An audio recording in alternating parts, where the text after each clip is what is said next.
지금 이 순간에도 당신의 돈은 어디론가 흘러가고 있습니다. 뉴스에선 반도체 어쩌고 머스크가 어쩌고 떠들어대지만 정작 그 뒤에서 무슨 판이 벌어지는지 아는 사람은 거의 없거든요. 지난 30년간 글로벌 반도체 시장은 미국이 설계하고 대만이 만들고 한국이 메모리를 담당하는 아주 완벽한 분업 체계를 유지해 왔습니다. 서로의 밥그릇을 건드리지 않는 암묵적인 평화였죠. 그런데 그 판을 한 남자가 통째로 엎어버렸습니다. 바로 일론 머스크입니다. 오늘은 그 폭탄 선언의 진짜 의미와 그 속에서 조용히 돈방석에 앉는 진짜 승자가 누구인지 낱낱이 파헤쳐 드리겠습니다. 일론 머스크가 2024년 초 아주 조용하지만 업계를 발칵 뒤집어 놓는 선언을 했습니다. 삼성도 TSMC도 인텔도 이제 필요 없다는 거였죠. 반도체 설계부터 생산, 패키징까지 전부 테슬라 공장 안에서 해결하겠다는 겁니다. 이름하여 테라 프로젝트, 기가팩토리를 넘어서는 규모로 반도체 공정 전체를 수직 계열화하겠다는 선언이었습니다. 월스트리트 전문가들은 비웃었습니다. 자동차나 만들던 회사가 반도체를 직접 굽겠다고? 10년이 지나도 불가능한 소리라고 했죠. 근데 여기서 잠깐 머스크를 단순한 몽상가로 보면 안 됩니다. 이 남자 허세로 회사를 키운 사람이 아니거든요. 페이팔을 팔아 로켓 회사를 차렸을 때도, 전기차가 불가능하다던 시절에 테슬라를 밀어붙였을 때도 주변은 전부 미쳤다고 했습니다. 근데 결과는요, 테라 프로젝트는 단순히 칩을 싸게 만들겠다는 원가 절감 전략이 아닙니다. 테슬라의 미래, 그러니까 로봇택시, 휴머노이드 로봇, 슈퍼컴퓨터로 이어지는 거대한 AI 생태계의 핵심 열쇠를 남의 손에 맡기지 않겠다는 생존 선언입니다. 반도체 주도권, 이걸 외부에 의존하는 순간 회사의 미래도 남의 손에 넘어가는 거니까요. 테슬라를 전기차 회사라고 부르면 머스크가 가장 싫어한다고 합니다. 실제로 그는 공개석상에서 수차례 이렇게 말했죠. 테슬라는 AI 로보틱스 기업입니다. 처음 이 말을 들었을 때 많은 사람들이 고개를 갸웃했습니다. 차 파는 회사가 갑자기 로봇 회사라고요? 근데 지금 테슬라가 실제로 뭘 만들고 있는지 들여다보면 얘기가 달라집니다. 무인 로봇 택시, 사람처럼 움직이는 휴머노이드 로봇 옵티머스, 그리고 자체 슈퍼컴퓨터 도조, 이 세 가지가 테슬라가 진짜 베팅하는 미래입니다. 그런데 이 정교한 기계들이 실제로 작동하려면 뭐가 필요할까요? 바로 엄청난 양의 AI 반도체입니다. 옵티머스 로봇 하나가 스스로 판단하고 움직이려면 사람의 뇌에 해당하는 고성능 칩이 수백 개씩 필요합니다. 머스크 본인도 직접 말했죠. 최첨단 AI 칩이 없는 옵티머스는 그냥 고철덩어리라고, 아무리 외관이 정교해도 뇌가 없으면 아무 쓸모가 없다는 겁니다. 결국 테슬라가 그리는 미래는 전기차가 아니라 AI와 로봇이 융합된 거대한 플랫폼입니다. 그리고 그 플랫폼의 심장부에 반도체가 있습니다. 반도체 없이는 테슬라의 미래도 없는 거죠. 전 세계에서 최첨단 AI 칩을 안정적으로 찍어낼 수 있는 곳은 딱 두 곳입니다. 대만의 TSMC, 그리고 한국의 삼성전자. 그게 전부입니다. 엔비디아도, 애플도, 구글도 줄을 서서 물량을 구걸해야 하는 구조죠. 완전한 판매자 우위 시장입니다. 머스크 입장에서 생각해보세요. 내 회사의 미래가 걸린 핵심 부품을 경쟁사와 같은 줄에 서서 기다려야 한다면요. TSMC가 테슬라 물량은 다음 분기로 미뤄요 라고 통보하는 순간 테슬라의 혁신은 그냥 멈춰버립니다. 이게 머스크가 느낀 공포였습니다. 내 회사 목숨줄을 남의 손에 쥐어준 상태. 이건 단순한 불편함이 아니라 생존의 문제였죠. 결국 머스크는 결단을 내립니다. 줄 서는 게 싫으면 내가 직접 공장을 짓는 수밖에 없다고요. 슈퍼을의 횡포에서 벗어나는 방법은 판 자체를 엎어버리는 것 뿐이었습니다. 2021년 전 세계 자동차 공장이 멈췄습니다. 이유가 뭔지 아세요? 몇백 원짜리 반도체 칩 하나 때문이었습니다. 수천만 원짜리 차를 완성해 놓고도 작은 칩 하나가 없어서 출고를 못하는 황당한 상황이 벌어진 거죠. 머스크는 이때 뼈저리게 느꼈습니다. 아시아 어딘가에 있는 공장 하나가 멈추면 텍사스 기가팩토리도 그냥 서버린다는 걸요. 통제할 수 없는 외부 변수에 회사 전체가 인질로 잡히는 구조. 머스크는 이걸 다시는 반복하지 않겠다고 이를 갈았습니다.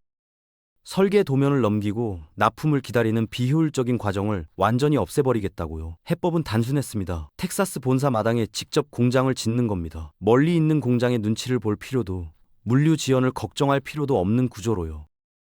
편의점이 직접 제조 공장을 차리는 것처럼 머스크는 플랫폼 전체를 자기 손 안에 넣으려 한 겁니다. 반도체 만드는 게 자동차 조립이랑 비슷하다고 생각하면 완전히 틀렸습니다. 머리카락 한 가닥 단면에 축구장 5만 개 크기의 회로를 그려 넣어야 하는 공정이거든요. 원자 단위의 정밀함이 요구되는 말 그대로 신의 영역입니다. 공장 안에 미세먼지 하나라도 들어오면 그 배치 전체가 폐기입니다. 서울시에 운석이 떨어지는 것과 맞먹는 타격이죠. 그리고 진짜 무서운 건 따로 있습니다. 바로 수율입니다. 100개를 구웠을 때 정상 제품이 나오는 비율인데 이걸 잡는 게 얼마나 어렵냐면 반도체 명가 인텔조차 최근 몇 년간 수율 문제로 시장에서 처참하게 무너졌습니다. 반도체 경험이 전무한 테슬라가 이 벽을 단기간에 넘을 수 있을까요? 전문가들이 머스크를 비웃은 건 단순한 텃세가 아니었습니다. 수십 년의 노하우가 쌓여야 겨우 넘볼 수 있는 잔혹한 현실을 알고 있었기 때문입니다. 머스크가 아무리 대담해도 공장이 완성되기 전까지 칩 없이 버틸 수는 없습니다. 그래서 그가 선택한 건 현실적인 투트랙 전략이었습니다. 자기 공장을 짓는 동시에 그 전까지는 파트너의 힘을 빌리는 거죠. 그런데 왜 1등 TSMC가 아니라 삼성전자였을까요? 이유는 두 가지입니다. 하나는 지리적 이점. 삼성의 텍사스 테일러 공장과 테슬라 본사는 같은 텍사스주에 있습니다. 물류 시간과 비용을 극단적으로 줄일 수 있는 조건이죠. 그런데 더 결정적인 이유가 있었습니다. 바로 삼성만이 제공할 수 있는 턴키 서비스입니다. 칩 설계부터 메모리 공급, 패키징까지 한 지붕 아래서 전부 해결해 준다는 거죠. 복잡한 공급망을 여러 나라에 걸쳐 관리할 필요가 없어집니다. 속도와 효율을 최우선으로 여기는 머스크에게 이건 거절할 수 없는 제안이었습니다. 보통 AI 칩 하나를 완성하려면 얼마나 복잡한 과정을 거칠까요? 대만에서 칩을 굽고 한국에서 메모리를 따로 사온 뒤 또 다른 나라 공장으로 보내 조립합니다. 수개월이 걸리는 뺑뺑이 여정이죠. 그런데 삼성은 이 과정을 한 공장 안에서 전부 끝냅니다. 칩 생산, 최신형 고대 역폭, 메모리 공급, 패키징까지 원스톱으로요. 비유하자면 소도 직접 키우고 채소도 직접 재배하고 요리부터 서빙까지 다 하는 파인다이닝 식당 같은 겁니다. 낭비를 극도로 혐오하는 머스크에게 이 구조는 그야말로 구세주였습니다. 기다리고 운송하고 또 기다리는 지옥 같은 납기 지연에서 해방될 수 있으니까요. 결국 삼성은 테슬라 입장에서 단순한 하청업체가 아닙니다. 미래 AI 생태계를 함께 설계하는 핵심 플랫폼 파트너로 격상된 겁니다. 이 관계가 앞으로 얼마나 깊어질지 업계가 주목하고 있습니다. 반도체 성능을 높이는 방법은 크게 두 가지입니다. 더 미세하게 회로를 새기거나 아니면 칩을 아파트처럼 층층이 쌓아 올리거나요. 그런데 미세 공정은 이미 물리적 한계에 다가가고 있습니다. 그래서 지금 업계의 화두는 후자, 즉 어드밴스드 패키징입니다. 칩 사이에 수백만 개의 미세 구멍을 뚫고 초정밀 전선으로 연결해 데이터 이동 속도를 극대화하는 기술이죠. 머스크는 여기서도 영리하게 움직였습니다. TSMC가 오만해지자 칩 생산은 삼성에, 패키징은 인텔에 맡기며 물량을 쪼갤 겁니다. 한 곳에 의존하지 않고 경쟁을 붙여 협상력을 높이는 전략이죠. 이제 반도체는 평면의 시대를 완전히 지났습니다. 우주선을 설계하듯 입체적으로 쌓아 올리는 3차원의 시대로 진입한 거죠. 그리고 이 패키징 기술을 누가 쥐느냐가 앞으로 반도체 권력의 향방을 결정하게 됩니다. 골드러시 시대에 진짜 돈을 번 사람이 누군지 아세요? 금을 캔 광부가 아니라 광부들에게 청바지와 삽을 판 상인들이었습니다. 지금 반도체 전쟁도 똑같습니다. 테슬라가 텍사스에 공장을 돌리려면 장비가 필요합니다. 그리고 그 장비들 상당수가 한국 기업 제품입니다. 삼성 공장에서 이미 수십 년간 검증된 장비들이니까요. 칩에 구멍을 뚫는 레이저 장비, 칩을 눌러 붙이는 열 압착 장비, 불량을 잡아내는 3D 광학 검사 장비, 이런 장비 없이는 AI 칩 생산 자체가 불가능합니다. 과거엔 하청업체 취급을 받던 후공정 장비 회사들이 이제는 빅테크도 함부로 못 건드리는 대체 불가 존재가 된 겁니다. 텍사스 사막 한가운데서 레드카펫을 받는 한국 강소기업들, 고래들이 싸우는 동안 진짜 실속을 챙기는 새우는 따로 있었던 겁니다. 반도체 전쟁의 끝에는 무엇이 기다리고 있을까요? 챗GPT 같은 소프트웨어를 넘어 로봇의 몸과 AI의 뇌가 결합한 피지컬 AI 세상입니다. 공장에 사람이 없습니다. 불도 꺼져 있습니다.